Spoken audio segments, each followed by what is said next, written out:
Mendoza, quiero dar gracias al Pío Prado y a los señores que están aquí, a toda la prensa, cada día hay más periodistas, ¿no? Sí. Es para que no había tantos periodistas, cada día hay periodistas nuevos. Ahí llegó un señor con un bastón, mira que era para Manderson, también era periodista. Pero me siento contento, y como ustedes, soy periodista aquí contento con mis hijos, el señor Prado, el amigo, gracias por la amabilidad que han tenido conmigo y con la familia. No sé, cualquier pregunta que me quieran hacer de ahora, pero no me hable de boxeo. Roberto. Gracias, Para campeón ligero de todo. Roberto, en una entrevista que se te hizo, hablaste de Maguire y hablaste de Pacquiao, que en tu tiempo no hubiesen le pego ahora mismo si quiere. ¿Perdón? Le pego ahora mismo si quiere. Ahora mismo si quiere. 2 meses de entrenamiento, 3 meses de entrenamiento y me doy a pay. Me doy a pay. Nada más me opero la vista, que es lo que pierde el boxeador es la vista. Y ahora como estamos avanzados en vista, nada más te metes $2.000 aquí, $2.000 aquí, tienes vista para pegarle a todo el mundo. Durán, al mejor boxeador que te enfrentaste.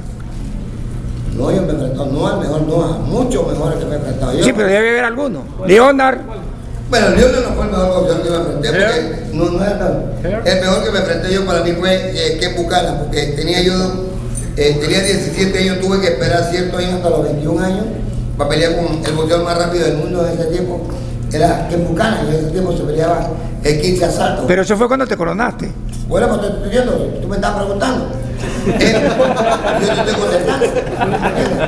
Y entonces, si en ese tiempo, mira todo Leonard, yo me acuerdo cuando Leonard venía subiendo su carrera de boxeo, yo tenía una pelea en Nueva York y acababa yo de inaugurar la primera torre gemela.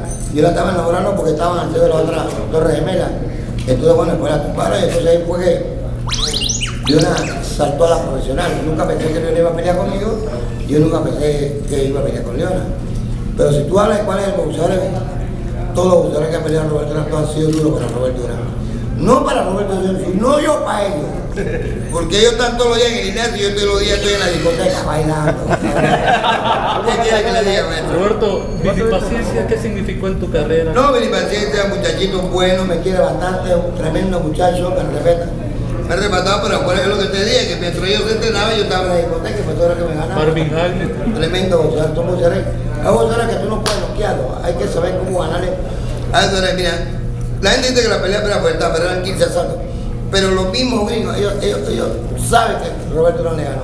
Hablando de esos 15 asaltos, la época del boxeo actual, ¿cómo la cataloga? Con tantos privilegios. No. Lo que pasa es que tú no puedes comparar el boxeo de ahora con el de ahora con el de ayer.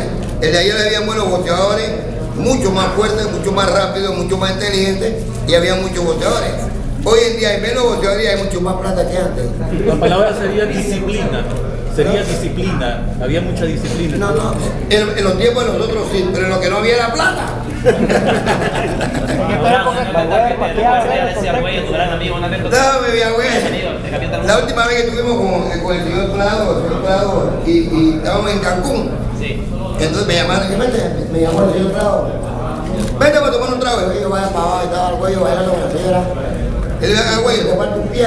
¿Por qué? Porque tú no bailas con solo pie porque no sabes bailar. Nunca se me olvida de él.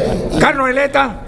Mi manager, que pues, Dios lo tenga en la gloria, él me consiguió a Freddy Brown y a Ryan Cell para llevarme a Estados Unidos a pelear por un campeonato mundial. De los mexicanos que recuerdas.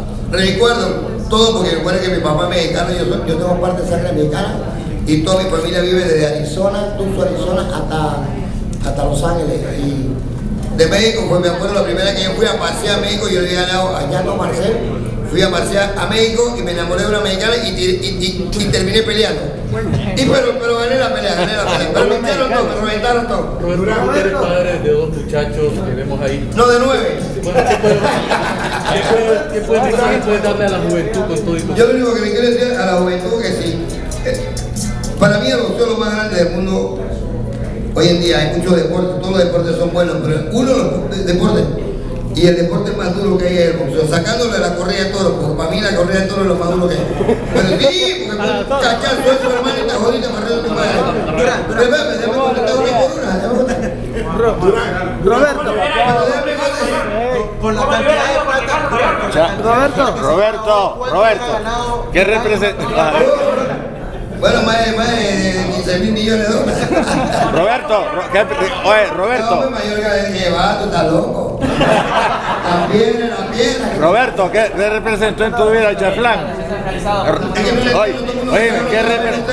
Oye, Roberto, ¿qué representó en tu vida el chaflán? Cuéntanos un poco.